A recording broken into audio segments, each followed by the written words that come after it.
नमस्कार दोस्तों, मैं सीताराम शर्मा। आज हम आपको व्यंजन संधि पढ़ाएंगे, तो चलिए शुरू करते हैं। दोस्तों, व्यंजन संधि की मैं आपको एक बहुत छोटा ट्रिक के आधार पर समझा रहा हूं। अगर इस ट्रिक के आधार पर आप ध्यान देंगे तो आपके 100% समझ में आ जाएगा।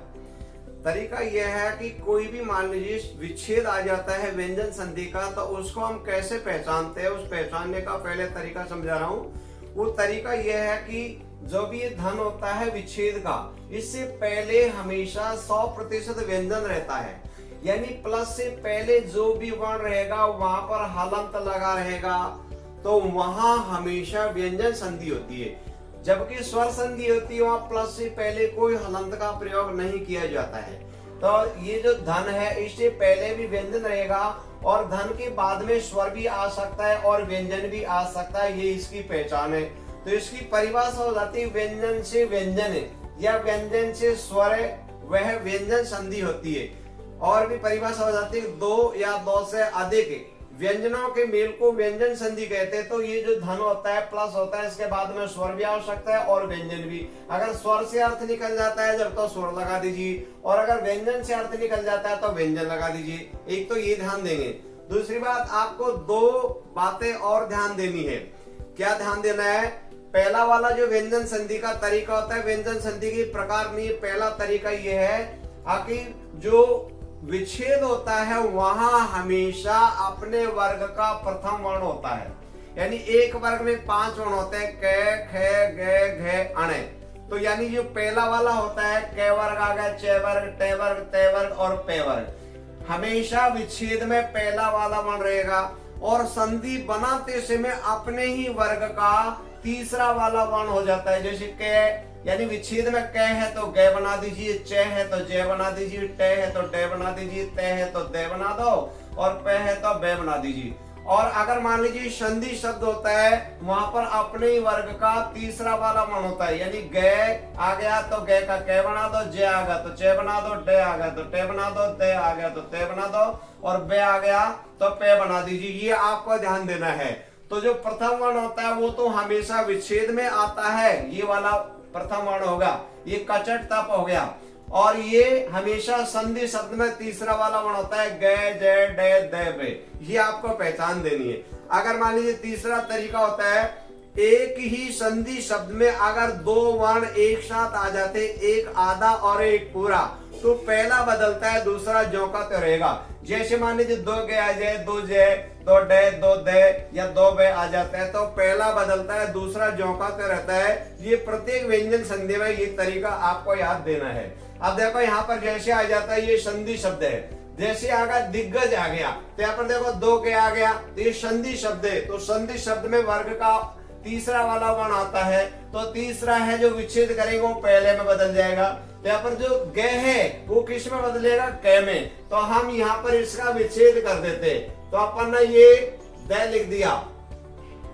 अब इसके बाद में ग है वो बदल गया क में, तो हमने यहाँ पर लिख दिया दिक। और ये हलंत लगाना नहीं भूले, क्योंकि व्यंजन संधि में हमेशा प्लस से पहले हलंत आता है। अब शेष बचा हुआ है उसको जो कहते हैं, क्या बच गया? गज बच गया। तो हमने यहाँ पर लिख दिया गज, और इसका विच्छेद हो गया दिक और धन हो गया गज। अब ध्यान दीजिए, व्यंजन से व्यंजन तो भी व्यंजन संधि होती है। अब यहाँ पर एक ये वाला है, आगे वाला उदाहरण है, ये विच्छेद है, ऋक धन वेद आ गया। तो विच्छेद में कौन सा वाला वर्ण होता है? प्रथम वाला वर्ण होता है। तो संधि बनाते समय क का क्या बन जाएगा? ग बन जाएगा। तो हम इसका बना देते, यहाँ पर हमने ज्यों का त्यों रे लिख दिया। अब ये जो क है वो किस में बदलेगा? ये ग में बदलेगा, तो हमने लिख दिया ऋग। और आगे ये बचा हुआ उसको लिख दिया, तो ये हो गया ऋग्वेद हो गया। तो यानी जो संधि शब्द होता है वहां कौन सा वाला वर्ण होता है? वह तीसरा वाला वर्ण होता है। विच्छेद में करते समय अपने वर्ग का प्रथम वर्ण में बदल जाता है। आगे वाला जो उदाहरण है, ये वाला उदाहरण है, ये विच्छेद है, क्योंकि प्लस से पहले क्या है? च है।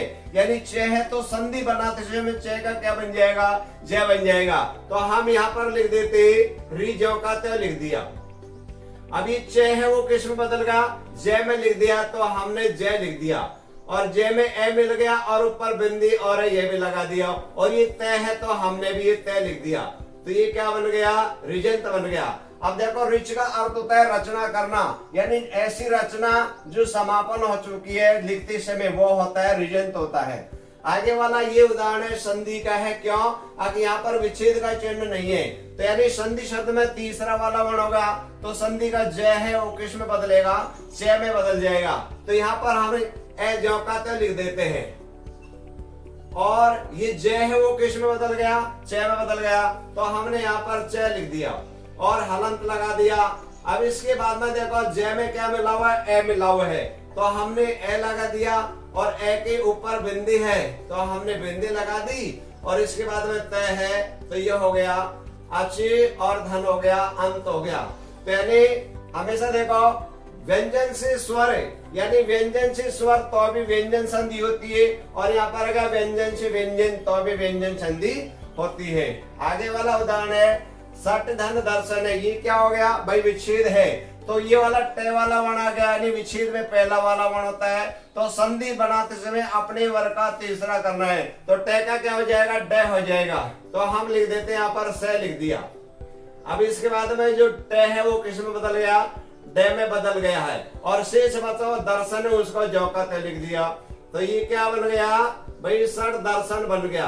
तो ऐसे विच्छेद का तो संधि बना दीजिए और जो संधि शब्द है उसका हमेशा विच्छेद बना दीजिए। आगे वाला उदाहरण है सड़ानन है, ये वही संधि है, तो ये संधि शब्द में तीसरा वाला वर्ण आ गया, तो जो तीसरा वाला वर्ण डे का क्या बनेगा, टे बन गया, तो हम यहाँ पर से ज्यों का त्यों लिख देते हैं और जो डे है उसका क्या बन गया, ये टे बन गया और हलंत लगाना मत भूलिए। और इसके बाद में क्या बच गया, ये आ बच गया, तो हमने भी यहाँ पर लिख लिया आ, और फिर ये नन शब्द और हो गया तो यह हो गया षटी और धन हो गया आनंद, यानी 6 मुख है जिसकी, यानी कौन है, कार्तिक जी है। अब आगे वाला उदाहरण है सत्य धन गति है, तो ये क्या आ गया, विच्छेद है, विच्छेद में कौन सा वाला वर्ण होता है, पहला वाला होता है, तो तय का क्या बनेगा, संधि बनाते समय दय हो जाएगा, तो हम यहाँ पर लिख देते से ज्यों का त्यों लिख दिया और जो तय है वो किस में बदल गया, दय में, तो हमने ये लिख दिया दय और बचा हुआ ज्यों का त्यों लिख दो, तो ये क्या बन गया, सदी गति बन गया, यानी संधि शब्द बन गया। विच्छेद का संधि कर दो और संधि का विच्छेद कर दीजिए। आगे वाला उदाहरण है तद्रूप है, ये संधि शब्द है, तो इसमें क्या आ गया, दय आ गया, यानी संधि शब्द में ये आ गया दय, तो विच्छेद में दय का क्या बनेगा, तय, अपने वर्ग का, क्योंकि तय वाले वर्ग में दय आता है, तो हम यहाँ पर लिख देते यानी तय लिख दिया। अब ये दय है वो बदल गया तय में, तो हमने ये तय लिख दिया और हलंत लगा दिया व्यंजन। अब यहाँ पर देखो इसमें क्या मिला हुआ, र है और ऊ की मात्रा है, तो हमने यहाँ पर र लिख दिया और ऊ की मात्रा है और यह हो गया तति और धन रूप हो गया, क्योंकि तय किस में बदल गया, विच्छेद है, विच्छेद में ये वाला है तो संधि बनाएंगे तो ये वाला हो जाएगा। आगे वाला उदाहरण है वो है पे, यानी ये विच्छेद है, विच्छेद में कौन सा आता है, प्रथम वर्ण आता है, तो संधि बनाते समय हमको अपने वर्ग का तीसरे में करना है, तो पे का तीसरा क्या होगा, बे, तो हम यानी पे का क्या बनेगा, बे, तो हमने लिख दिया ये बे लिख दिया और बे में क्या मिल गया, ए मिल गया, हलंत हट गया ना, क्योंकि इसमें ए आ गया और बिंदी और है तो हमने भी बिंदी लगा दिया और इसके बाद में क्या बच गया, ये तय, तो ये संधि शब्द बन गया, शुभंत हो गया। आगे वाला उदाहरण है अब्ज है, ये संधि शब्द है, तो बे आ गया तो विच्छेद करते समय हमको अपने वर्ग का प्रथम वर्ण हो जाता है, तो हमको बे का क्या बनाना है, पे, तो हमने लिख दिया ए और बे का हो गया पे। अब शेष बचा हुआ है भाई, इसमें ए तो है ही नहीं, तो शेष बचा हुआ जय है, तो हमने लिख दिया जय। आपका अर्थ होता है पानी, पानी में कौन जन्म लेता है, यानी कमल ही कमल का पर्यायवाची है। आपका अर्थ होता है जल और जल में कौन जन्म लेता है, कमल ही कमल का पर्यायवाची है। आगे वाला उदाहरण है वो आ गया, यानी ये वाला देखो पौधार आ गया, तो ये संधि शब्द है। अब इसमें क्या है, दय है, तो दय का क्या बनेगा, तय बनेगा, तो हमने यहाँ पर लिख देते हैं यानी पू और दय का बनेगा तय, ये लगा दिया और इसके बाद में क्या हो गया, दार शब्द और बच गया, तो इसको हमने लिख दिया तो इसका विच्छेद हो गया पोत धने दार बन गया।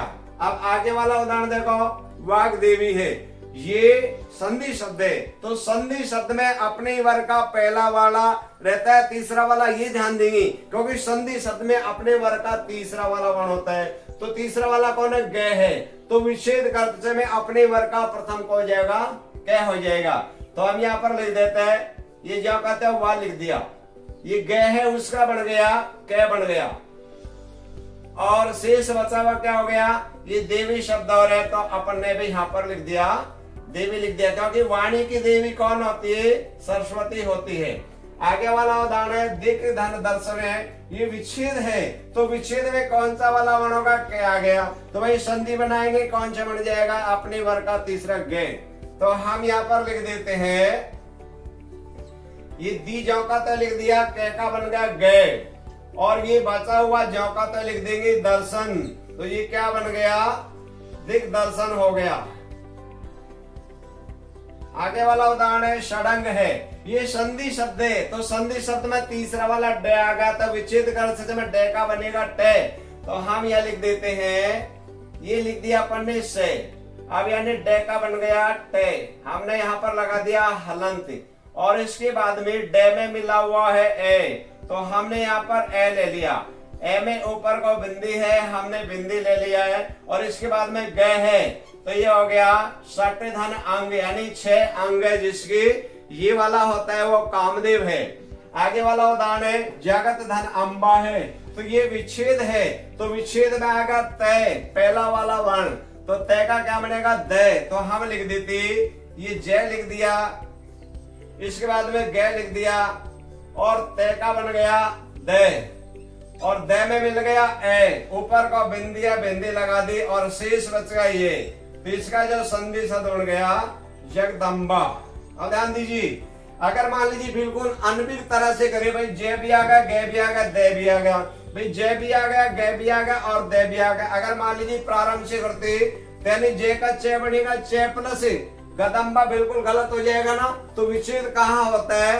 दोनों एक तराजू होती है, उसमें पकड़ने की डंडे बीच में ही होती है, क्योंकि दोनों पलड़े बराबर के होते हैं, यानी दोनों शब्दों का अर्थ निकलता है तो ही विच्छेद होता है, अगर अर्थ नहीं निकलेगा तो विच्छेद नहीं होता।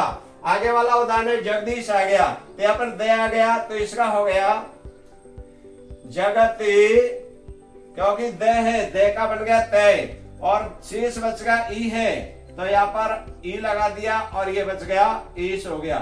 आगे वाला उदाहरण है भावत धन ये, तो ते आ गया, ते का बनेगा द, क्योंकि प्रथम वर्ण होता है, विच्छेद में संधि बनाते समय तीसरा वाला, तो हमने लिख दिया यहाँ पर भय वे, और ये द लिख दिया, द में किसकी मात्रा? बड़ी ई की, बड़ी ई की मात्रा लगा दी, और ये आ गया ये, तो क्या बन गया? बहुदीय। ये उदाहरण अधिकतर आता रहता है, ये वाला उदाहरण आता रहता है, और एक आगे ये वाला भी आता रहता है। देखो अप और धन द है, यानी पे आ गया, इसका मतलब विच्छेद है, तो संधि बनाते समय अपने वर्ग का तीसरा बनेगा बे, तो हम लिख देते हैं यहाँ पर पे है, उसका लिख दिया बे, और आगे द बचा हुआ है, तो द को जौकाते लिख देंगे, तो ये बन गया अब्द। अब देखो दोस्तों, अब्द का अर्थ होता है कमल, यानी अब्द का अर्थ होता है बादल।